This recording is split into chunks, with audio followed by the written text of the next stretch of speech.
Are you dealing with digestive discomfort that never seems to fully resolve, feeling reactive to foods that should be safe, or experiencing bowel movements that are inconsistent and unpredictable? That's a gut that feels fragile and lacks resiliency. Worse yet, there's the confusion of maybe you've looked at labs and the labs don't show anything significant. Your symptoms don't match any type of test results. But you've got to take action, so you already tried gut protocols that only work temporarily, leaving you frustrated when the symptoms returned, and killing off approaches that never fully restored the comfort that you expected. There's this cycle of hope, disappointment, and I need to go try something else. That's not a scenario where there's too much bacteria or any type of overgrowth. It's a scenario where you've got an under-resourced gut, a depleted ecosystem, if you will. And this is a rarely talked about form of microbial imbalance in the gut, and it doesn't respond to the typical kill-off strategies. It responds to a rebuilding approach of the environment of your gut.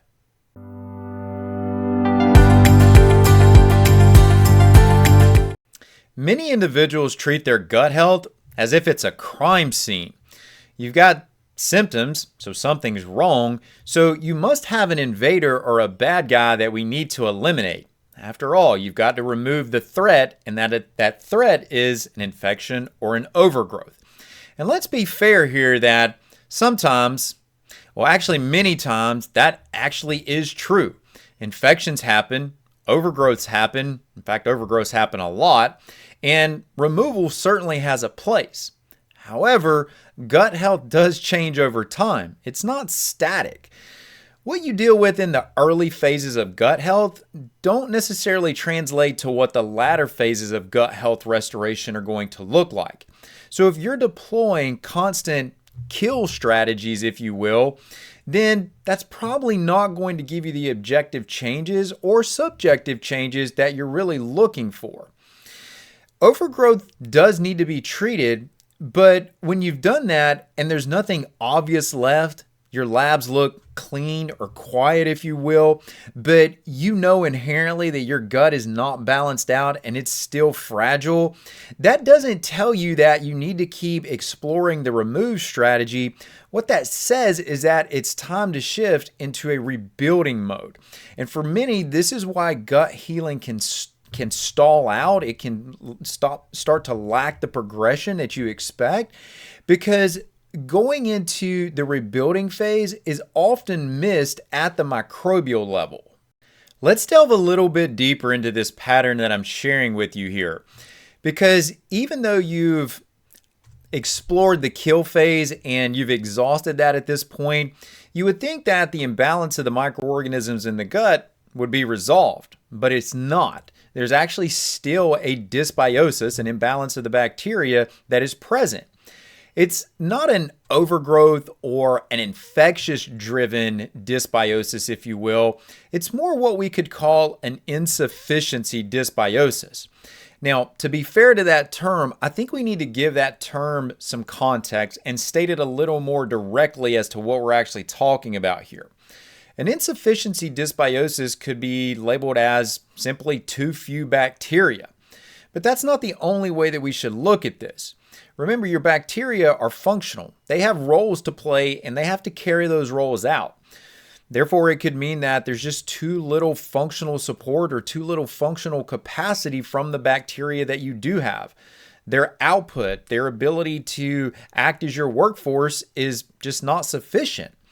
It could also mean that there's a low diversity, or it could just mean that they have a very low resilience. They can't handle challenges or stressors that they're exposed to. So the question becomes, well, with that in mind, what's actually missing? Well, what's actually missing is what we would classify as your commensal or keystone bacteria. These are the bacteria that are generally going to hold the GI tract together, if you will, just to sort of plain language say that. They're going to increase the functional capacity. That means that when you look at things like your immune system, your digestive activity, All of those are going to be more optimized when you have a sufficient number of bacteria, beneficial bacteria in your gut that are doing the roles that they're supposed to be doing. And they also have to do things like producing metabolites that benefit other tissues in the body. For example, producing some neurotransmitters that support the nervous system or have beneficial local effects, having immune system modulating activity, or even just producing your B vitamins and vitamin K and conjugated linoleic acid. When you don't have sufficient levels of these bacteria, or you have this insufficiency dysbiosis, if you will, these are the things that you're missing. Your workforce is just not showing up to work, and we need them there. And many times tests will overlook this. Now, various stool tests, especially some more of the functionally oriented stool tests, can help uncover this.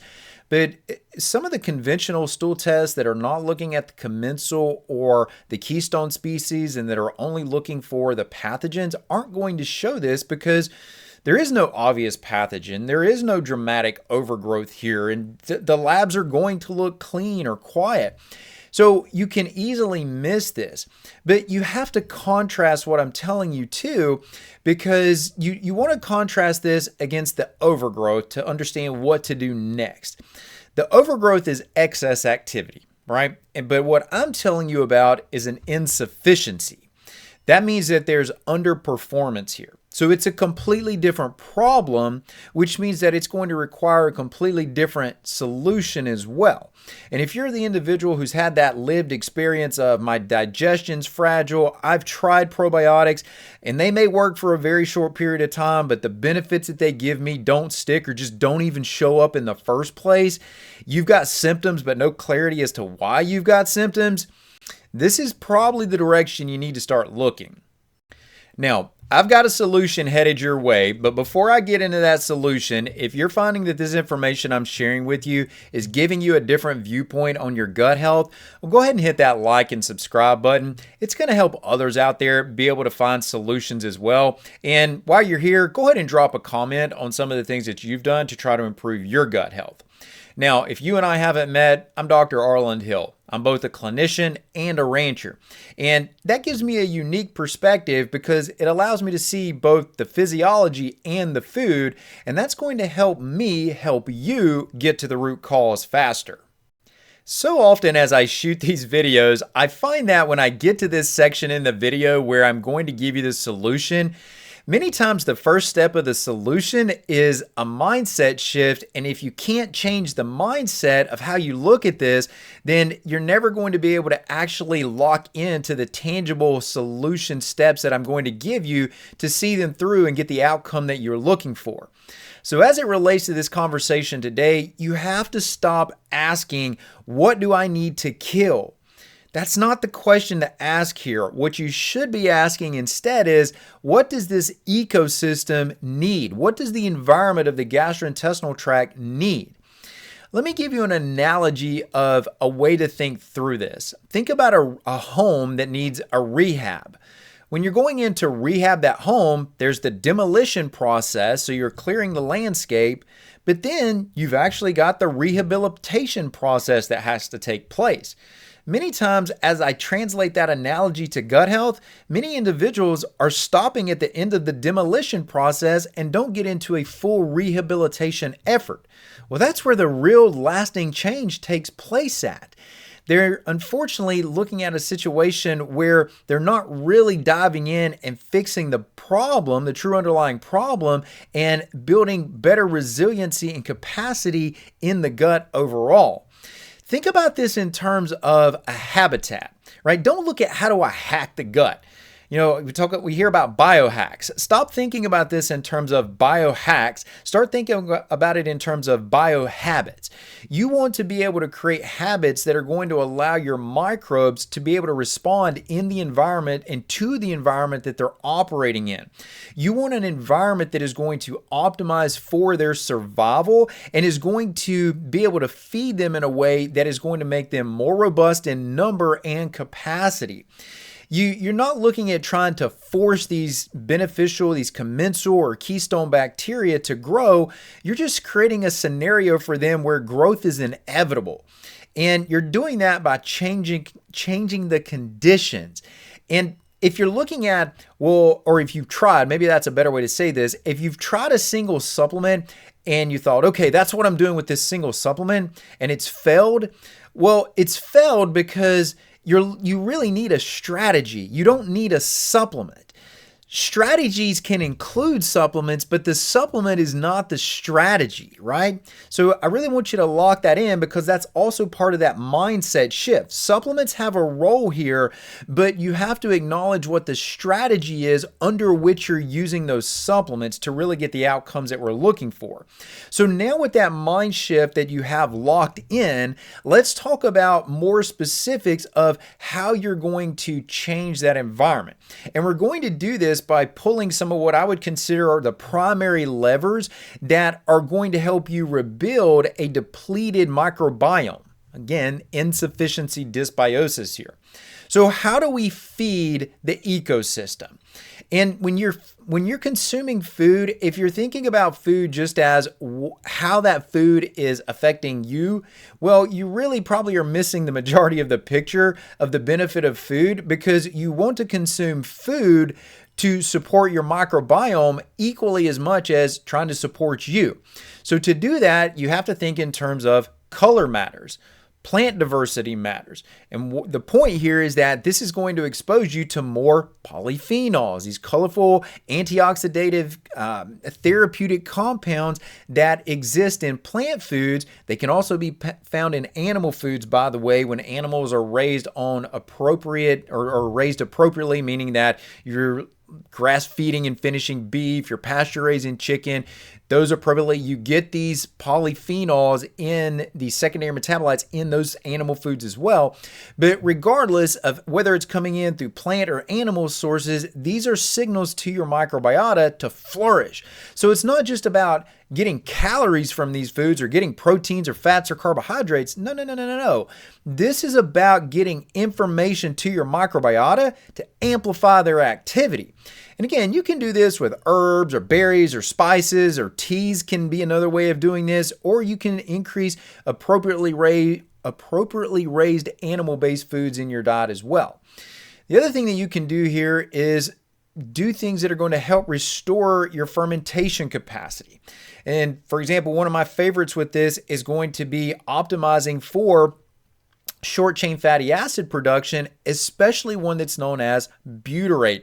Butyrate's really the star of the show when we talk about short-chain fatty acids, but it can support the gut lining integrity. It can help optimize the immune system. It can help support the nervous system. It even has effects beyond the gastrointestinal tract.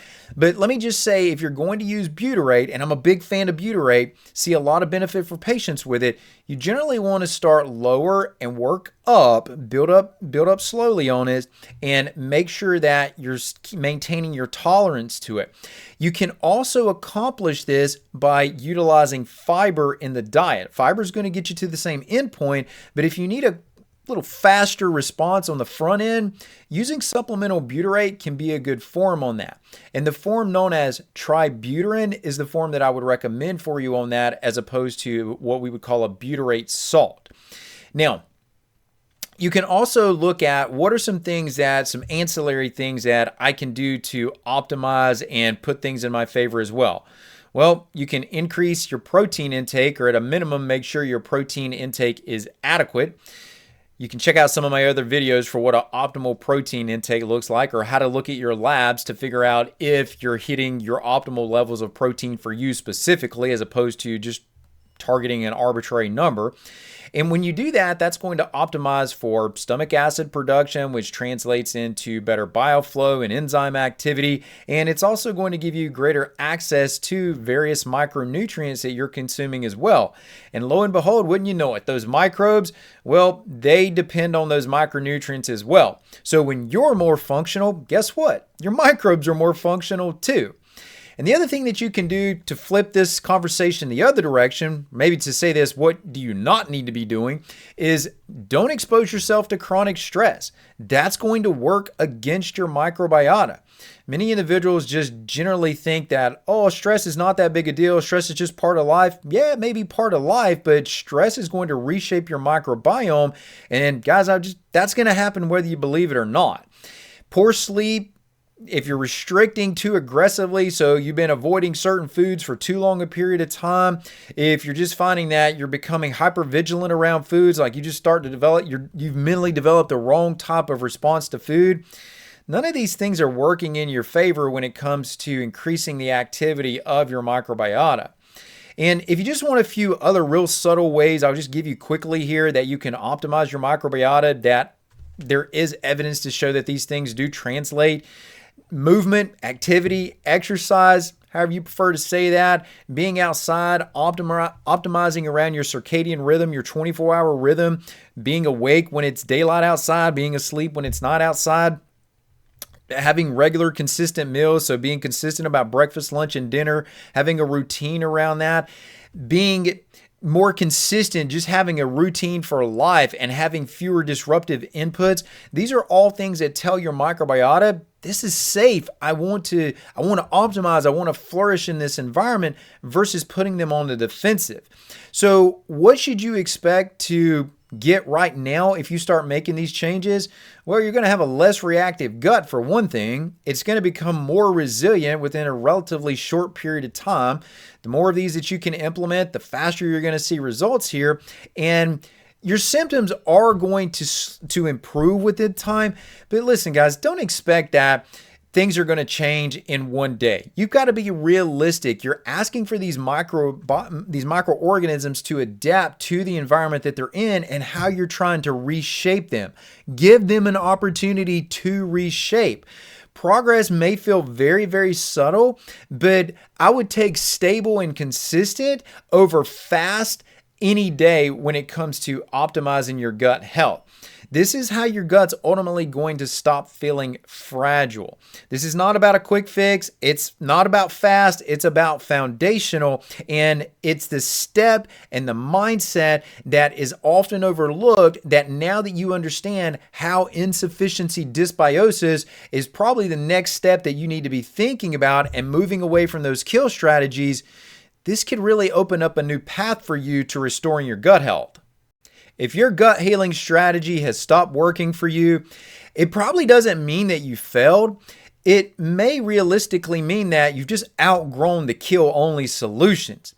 So in the next video, I'm going to tackle another myth that keeps individuals stuck. So check it out now and make sure that you don't fall into this myth.